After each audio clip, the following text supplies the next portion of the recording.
So, Tim, we had a previous episode on a similar topic related to this, called like "What is the universe computing?" And you discussed sort of like the universe is this quantum computer as we would call it. But here I wanted to like dig a bit deeper into this. So let's first start off and lay the groundwork before we get to the actual crux of the matter.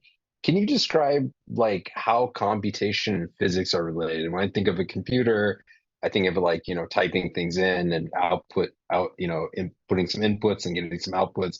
With physics, I think of like, particles colliding or, more of the Newtonian mechanics type of things, or in particle physics experiments, smashing two particles together really hard and seeing what comes out. So can you describe how these two things are related to each other? Yeah, the reason why physics is computational is actually a very practical perspective. Like, and it comes down to the reason why we do physics. Like, why do we even bother to do physics?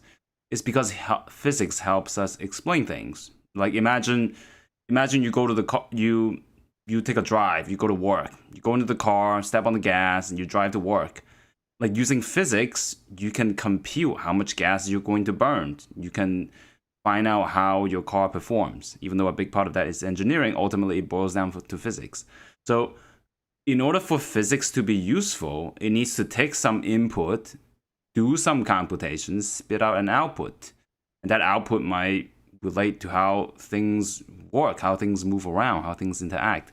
And I think that's, it's this down to earth practical perspective that really makes physics very computational. Like we can't avoid it. Yeah, that makes sense. I mean, the fact that mathematics is involved and that too, computational mathematics, and we've discussed this in previous episodes. We had an episode on our mathematical universe, which is a hypothesis proposed by Max Tegmark that really gives a very more in-depth explanation of his perspective how these two things are connected. But for this episode, Tim, I wanted to ask, like, when we go to fundamental physics, as we'll see later in this episode, how does the notion of computation come in, like to fundamental, particles themselves, and if you go more and more fundamental, like in this framework of computation? Yeah, it's definitely a perspective. Like you can ask a very simple question, like what is physics supposed to compute?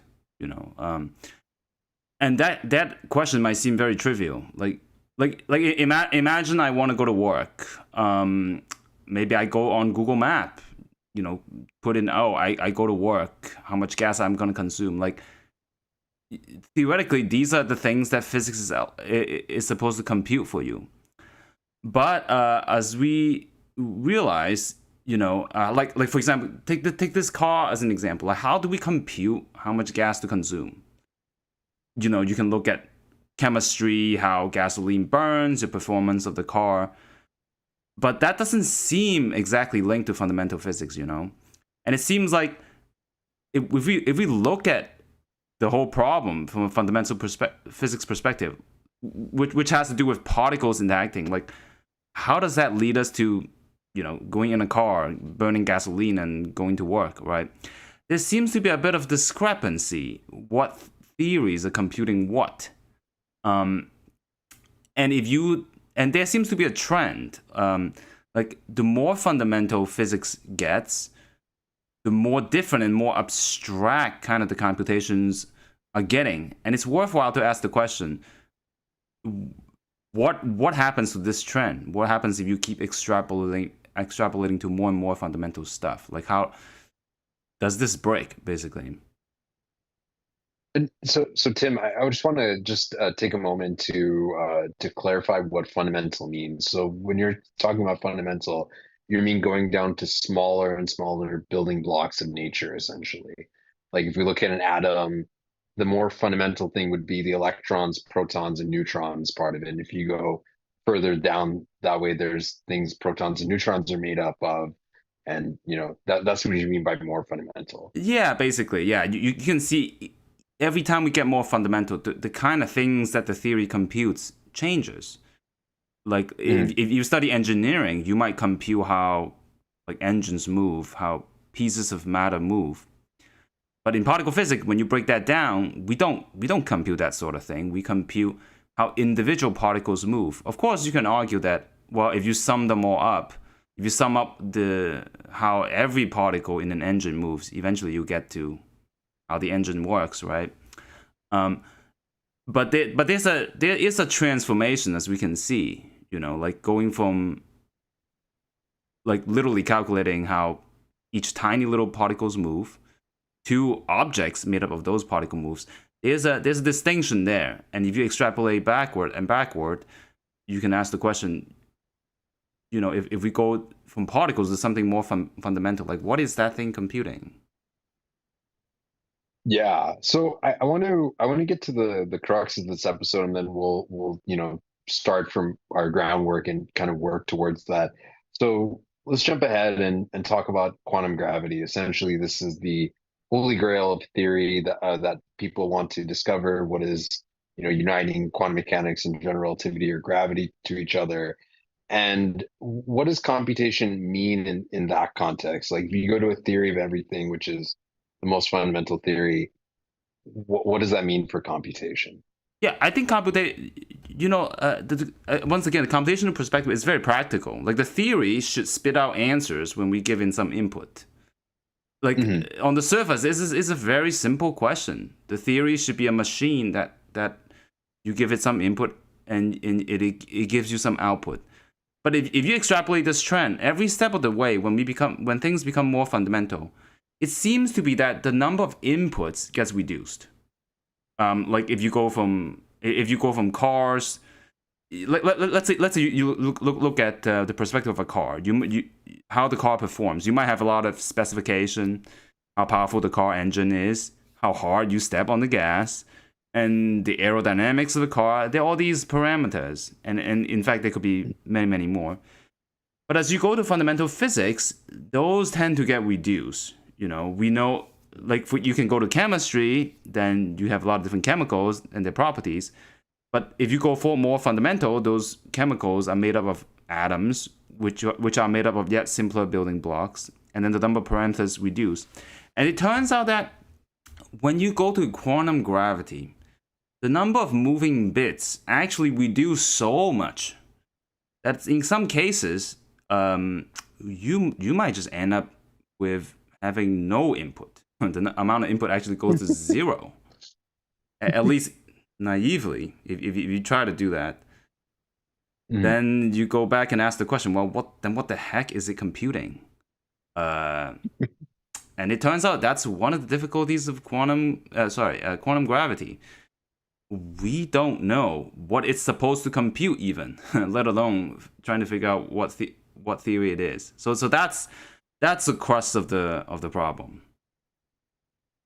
Yeah, very very interesting. I'm excited to dive deep into it.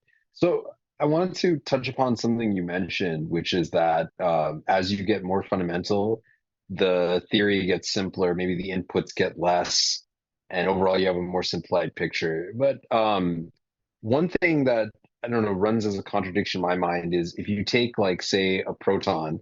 When I first learned about it in high school, I learned about it as a point particle with no structure, and there's just a plus one charge. That's it. You have electrons that are minus one charge, and you have protons that are plus one charge. They attract, put two protons together, repel, you're done. But as you know, when you go into a proton, you see there is a very complicated structure in it. And we've talked about this a number of times in previous episodes, that there are these objects called quarks in it, and then there are these force mediator particles, eight of them, that are inside of it. And there's a jumble of other stuff happening, and it's not even clear exactly what fully the structure of it is and what's going on in it. That's a heavily researched subject. So I'm wondering, why should I, take what you're saying as a given that fundamental theories get simpler when you look at something as, like, quote unquote simple as the proton, which is in fact very complicated. I mean, that's a fair point. I think part of it is mostly historical. But I'll quote. I don't know if this is. I think this is attributed to Einstein. Physics Okay. is as simple as it should be, but not simpler. If that makes sense. So of course, like when you learn what a proton is in high school, it is skipping a lot of details. you know, the only thing that may be relevant is that it has +1 charges. But that theory does not describe how protons and neutrons stick together, for example. And it doesn't describe how when you smash two protons together, and when you smash them at very, very high energy, you can get hundreds or even thousands of particles sometimes to come out. And these particles have huge different variety, right? So if you follow Einstein's argument, like, it just turns out that the simpler theory of a very simple picture of a proton is just wrong. So you could argue that, if you follow history, the theory of proton got a little more complicated. But once we discover that these are quarks, it is sort of the simplest possible, right? So at the end, if you look at a chart of complexity of the theory as time goes on, I'm sure there's some bumps. Sometimes there are unexpected findings that makes things seemingly more complicated. But at the end, the trend is telling us that, hey, look, the theory do become more simplified, and so on and so forth. There are probably many other examples that showcase theory is getting more simplified. Like the electroweak unification was a great example. And even the strong forces and the weak force were put on the same footing, which is kind of surprising. In fact, we talked about in previous episode the in the same Yang-Mills theory footing. So these are all instances of simplification. So I think that simplification overrides slight increase of apparent complexity sometimes. So what you're saying is like, the simplification comes, maybe we could say, from the building blocks being, I don't know if I want to say uniform, but the same, kind of like all electrons are the same, essentially. I mean, they have this exact same properties. And so rather than thinking, oh, like one electron here could be different than another electron here at a fundamental level, in fact, they are the same. Is that kind of what you mean? Like, and then similarly, explaining the phenomenon of like what protons are when you smash them together, the building blocks in that, it's simpler to explain rather than like, oh, smash it this way, then you get this. You smash it this way, you get this, and the pattern is not as well understood. Yeah. And you can literally use what I call the input counting, the input to the theory in the computation. You can literally see the number of parameters are reducing. It used to be that protons and neutrons are thought of as different entities. They have different properties, right? Like neutrons have a slightly wee bit higher mass than protons, and nobody know why. Like, well, why is it just a wee bit higher? Now we do. Now we believe that protons and neutrons are basically the same, except that they're different because the Higgs mechanism and the electroweak interactions, they're a little different. We're not going to go into details of that. So protons and neutrons are essentially unified into the same thing. So you don't need two different properties to describe them. You just need one, approximately speaking, like instead of having two separate particles, you have one of the same particle, kind of. And the same thing for like electrons and neutrinos. They are actually not all that different. It's just the way electroweak interactions are. So the amount of the number of parameters you can count by fingers, that it did get reduced. Like you need fewer inputs in the theory to produce a prediction. So that is the trend there, it seems. Yeah, that makes sense. So let's talk about inputs. So can you describe, maybe in a few sentences, how you think of inputs, in terms of classical physics? Like I have two things colliding each other, or maybe just generally what you would learn in like a high school physics class where inputs come in, and then we'll jump into particle physics where inputs come into that. Yeah. And in high school physics, sure, the physics was simpler. And let's say you throw a ball at us with your arm, and then you want to see how fast the ball moves. There are parameters like the properties of the ball, how much mass it has, the shape it has. And these are all parameters of the theory. And you might argue that, hey, that seems very simple. But at the end, when you do a computation with that, it's actually your result is very approximate. Right? Of course, it's good enough for human purposes. But like if you zoom into the atomic level, like you're not getting the shape of the ball that you're throwing down to the atom. Like you're not getting that. You're getting like an approximate shape, right? Now, Yeah. if you go to fundamental physics, it gets a little more precise. So generally, I would say there are two types of input to a theory. Hmm. First, they are what we call parameters of the theory. Like for example, what is the strength of a certain interactions? What is the mass of certain particles, right? Like how strongly does an electron attract a proton through electromagnetism? That's a parameter. And how Hmm. heavy is the electron? That's another parameter. So that's kind of like a given in the theory. And there are other inputs, sort of like the energy. What's the total energy of the system in the theory that you can put in? When you mix those two things up, you might get out some physical prediction. Like, oh, if I smash an electron and a proton together, what sort of processes will come out? So these two broad categories of input come in and give you something, you know? I see. I see.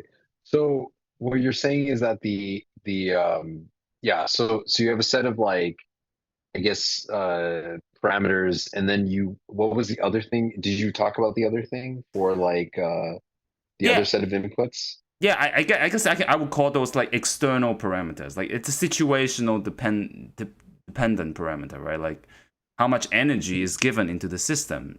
Then Ah, and then yes. right, yeah. Okay, okay. That makes sense. So, you mentioned, so I mean, are these two things different, or are they actually like related to each other? That's a good question. You know, people used to think that these are really two separate categories of parameters, right? And it seems pretty clear. It like the strength of electromagnetism. How's that?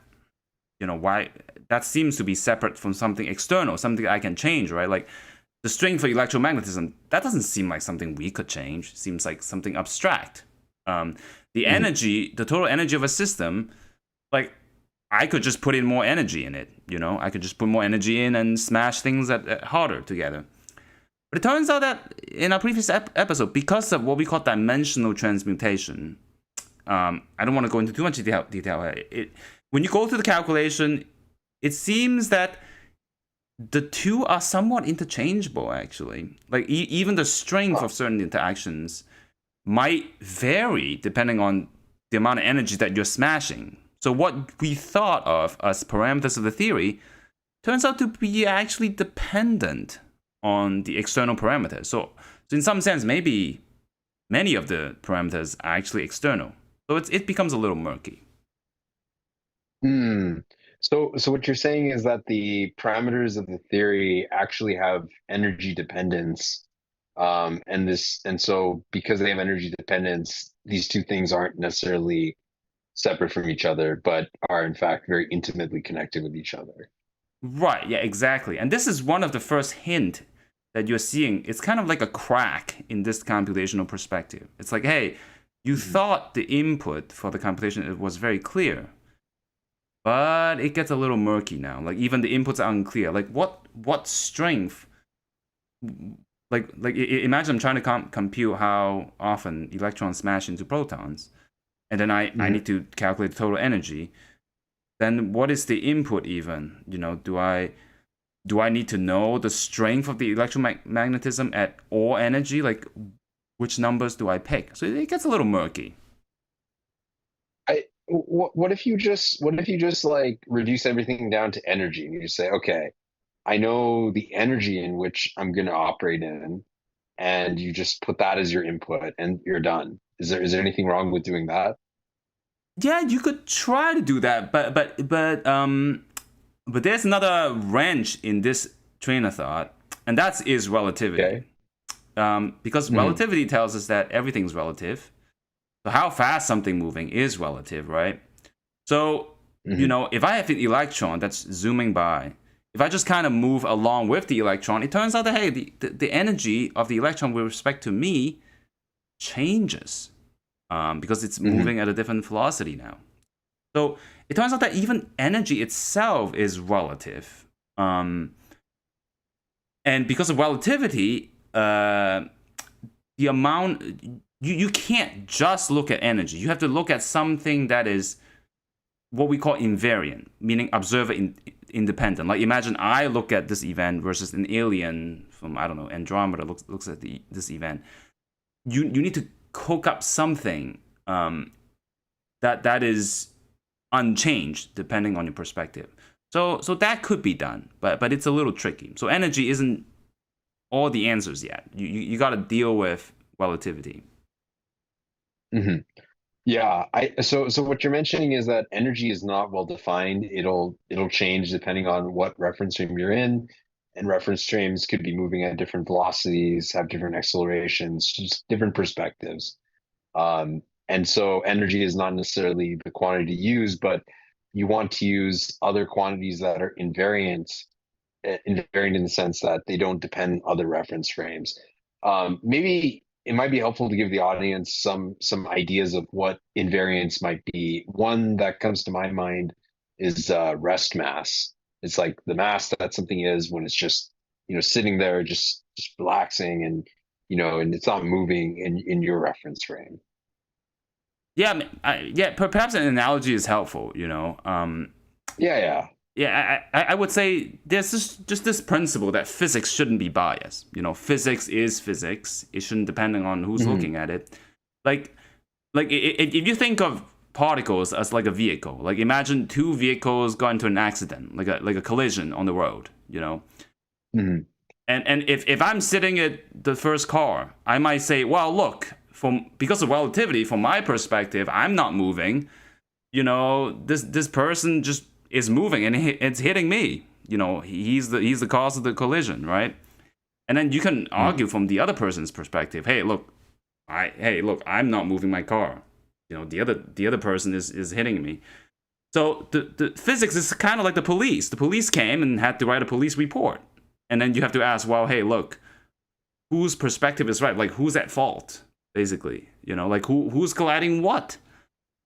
It turns out if you try to ask question who's at fault here, like the police report can't answer that question. If you take relativity into account.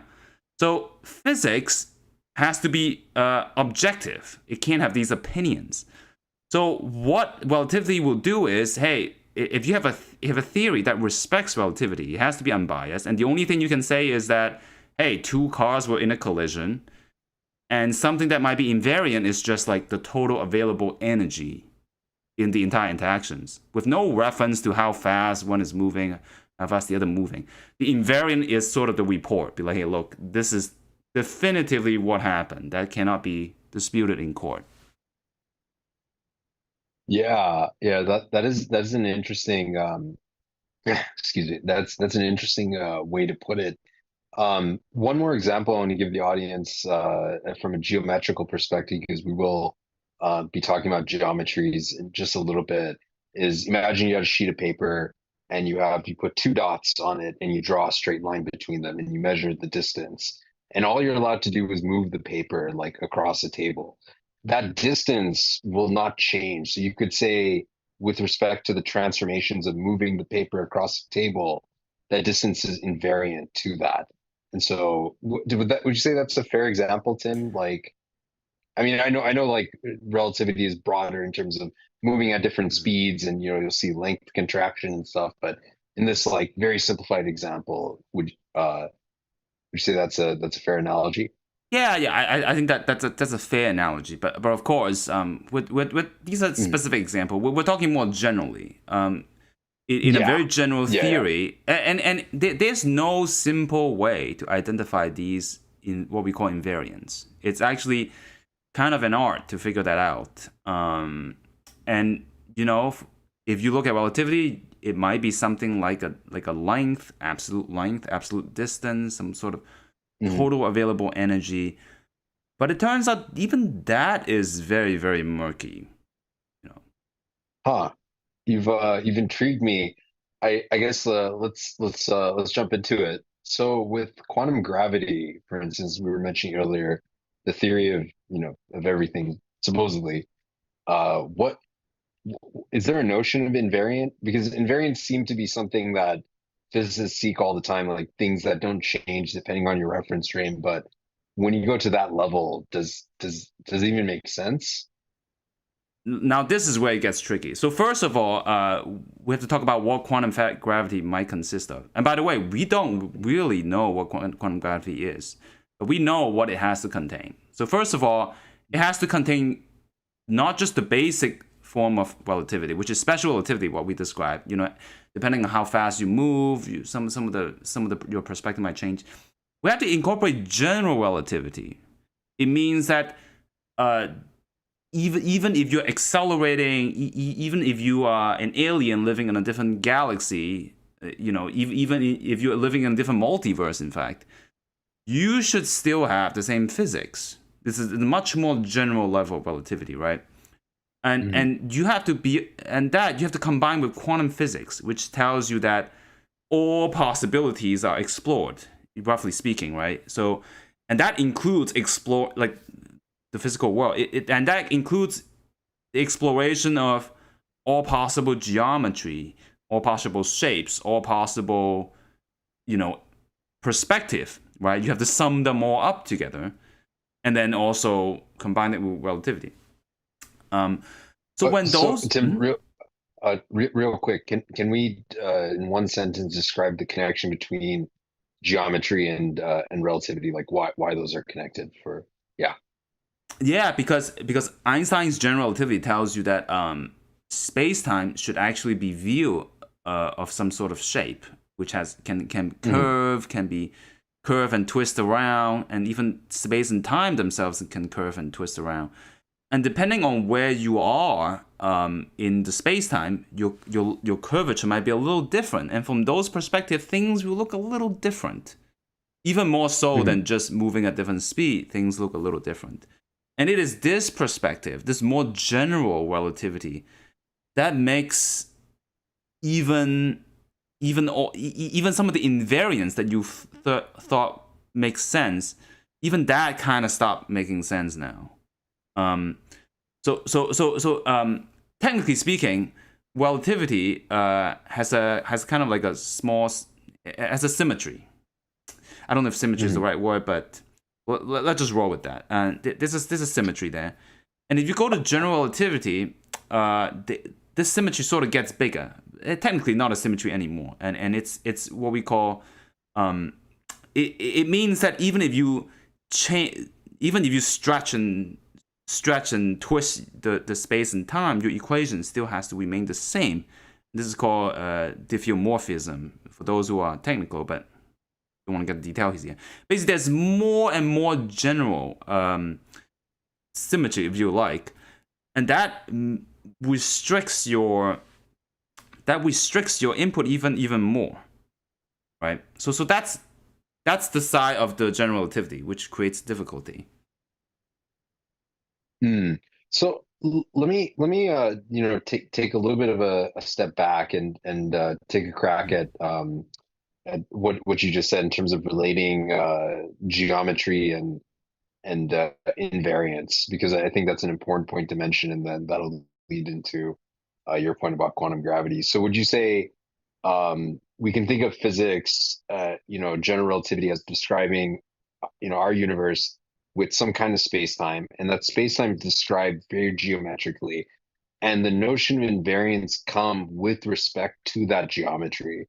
So for instance, like if I had, that flat sheet of paper with a line drawn and I translate that paper across the table, that distance between the 2 points will be invariant based on this geometry. But you can of course generalize this further to more complicated geometries. And what you're saying with quantum gravity is like a particle being in a superposition of different states. Like, a particle, instead of having a definitive location, can be located here, or it can be located here, and there's a certain chance it can, be in either location if you measure it. Similarly, with quantum gravity, the universe is essentially in this superposition of different geometries, and with these different geometries comes these different notions of invariance. So because there's a superposition of geometries, there's no one invariant that will cover all the geometries, and that's why it's complicated. Is that a fair way to sum it up? Yeah, that's sort of fair. Yeah, I think that's roughly the point. But yeah, but if you want to go back to the more basic example, let's Yeah, talk yeah, about yeah. like let's talk about like the total energy, right? Let's Sure, say sure.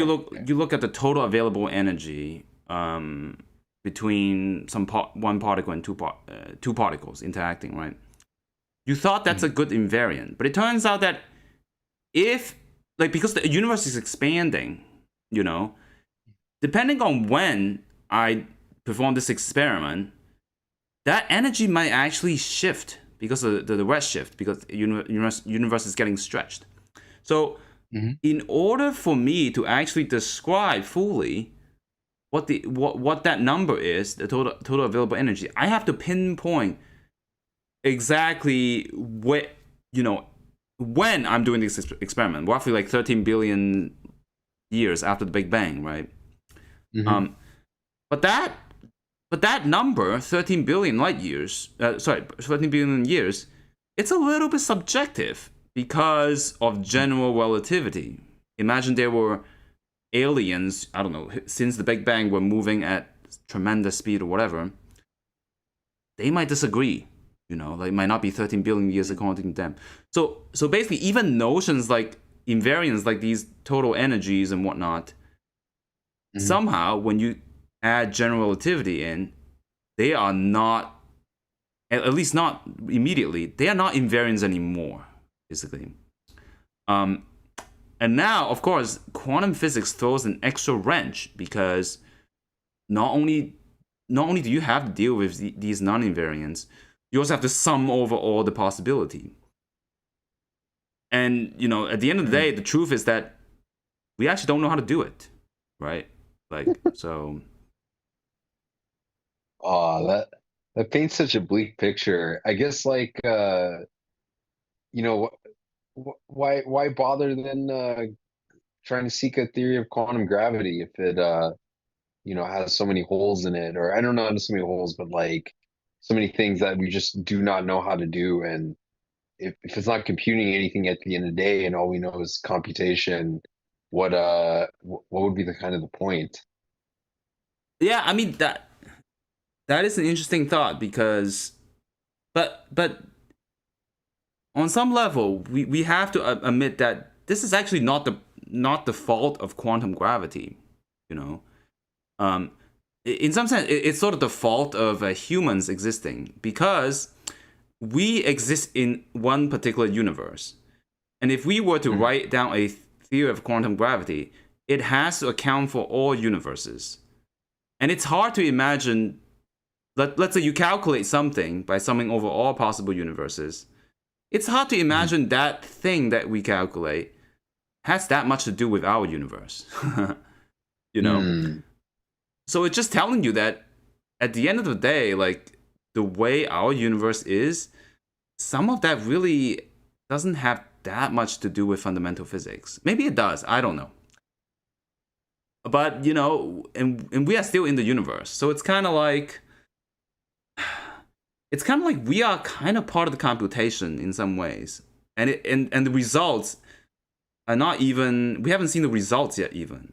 So if quantum gravity is able to compute anything, like I don't even know. Like this is just kind of confusing, right? Like Wait, what do you mean it's not the results aren't even here? Like, could you say like not that we're the results necessarily, but that this universe that we're in, even if it's a part of a larger thing, is part of the results? Or yeah, just what do you mean by the results aren't even here? yeah, the thing is, if you look at how physics experiment is done, right? You usually have a beginning and an end, right? And like imagine you smash particles together and other particles come out.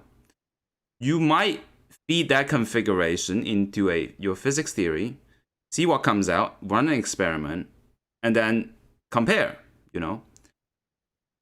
But if, let's say we have a theory of quantum gravity, what is Mhm. an experiment in quantum gravity? The experiment in quantum gravity is a universe gets created and then it gets destroyed. Something comes in and something comes out. Well, guess what? we're not at the end of the universe yet. So kind of this practical perspective is gone, in physics. So I don't even know how to think about that.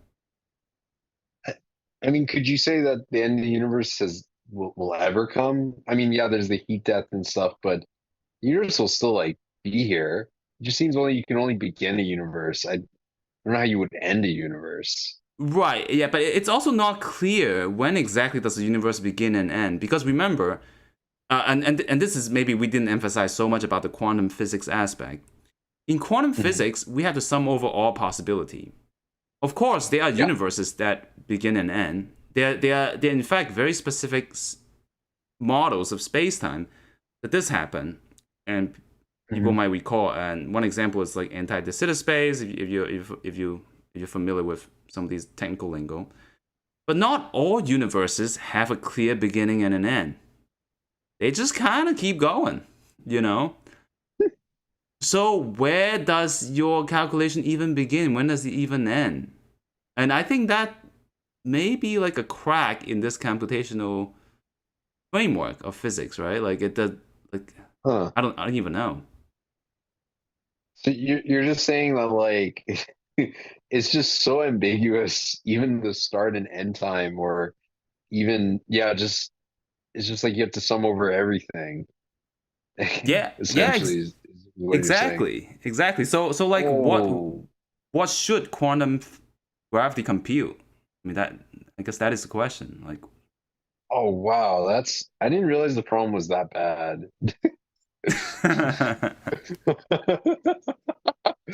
Oh man, that's nasty. That's a really nasty problem.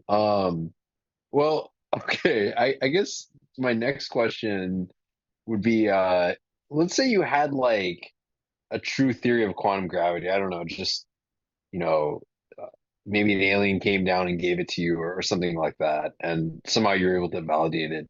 W would you say it would have any parameters? I mean, we don't even know if the four forces, electromagnetism plus, weak, strong, and gravity is all that there is. So there could be more stuff. And so, yeah, just what are your thoughts on that? you know, maybe I think the hope is that maybe this ultimate theory would not have any parameter. It will literally Hmm. just be I don't know. This might be the ultimate computation. It's the only logically self-consistent thing. Like the only parameters I don't know, maybe like the fact that it's logical. So I think that would be the hope, right?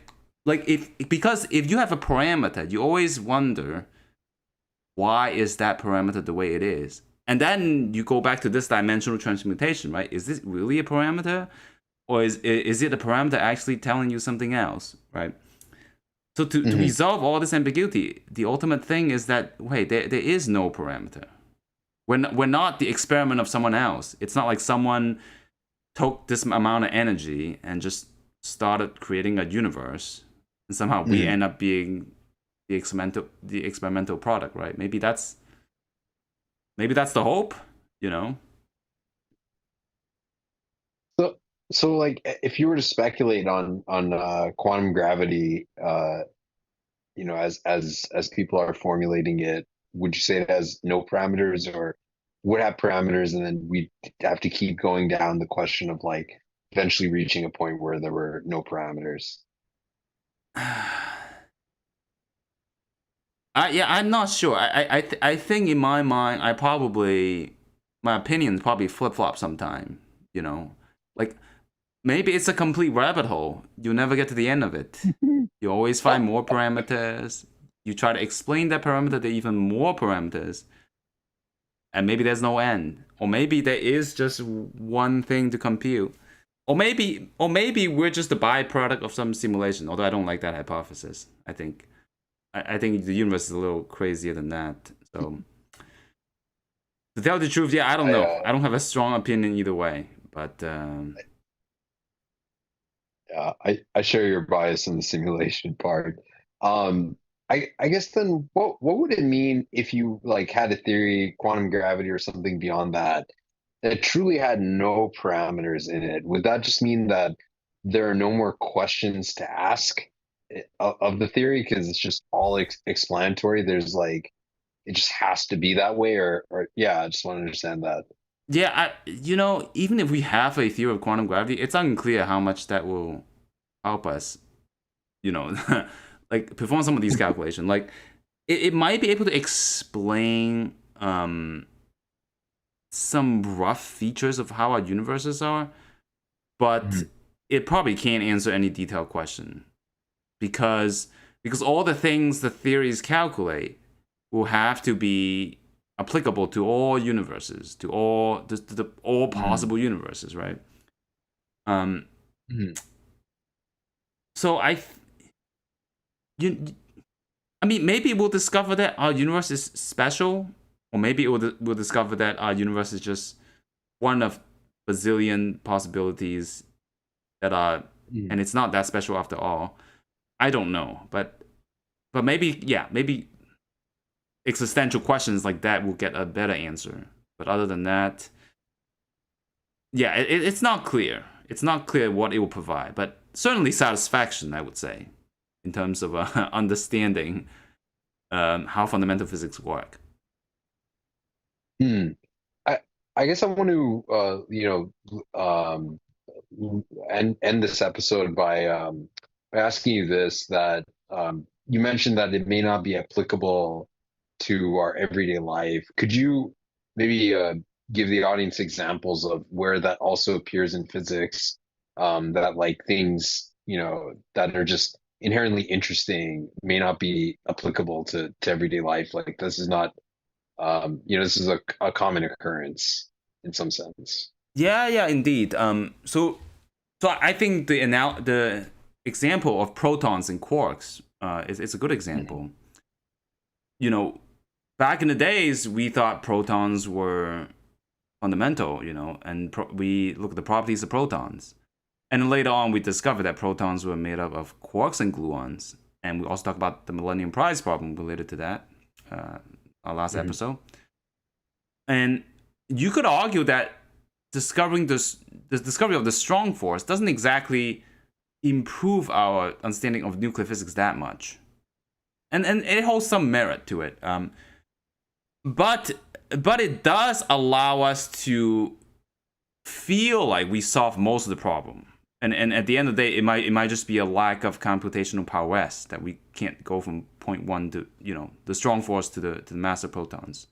Um, so and I think quantum gravity may be somewhat in that flavor. Once we discover quantum gravity, it what it computes is probably irrelevant to us, just like how the properties of quarks and gluons is irrelevant to everyday life. But of course, if you smash protons to higher energy, you'll be able to access those properties. But quantum gravity is a little different because you can't access other universes, right? Um, Mhm. so quantum gravity will give you maybe it wouldn't help too much understand particular properties of our universe, but it may be able to explain somewhat how our universe are certain ways. Um, Mhm. I think that's what we'll get. It might be able to explain why certain parameters may be related in the model, and explore some of those relations. But yeah, but the details of everyday life probably it won't impact it very much. Yeah, that is a good point.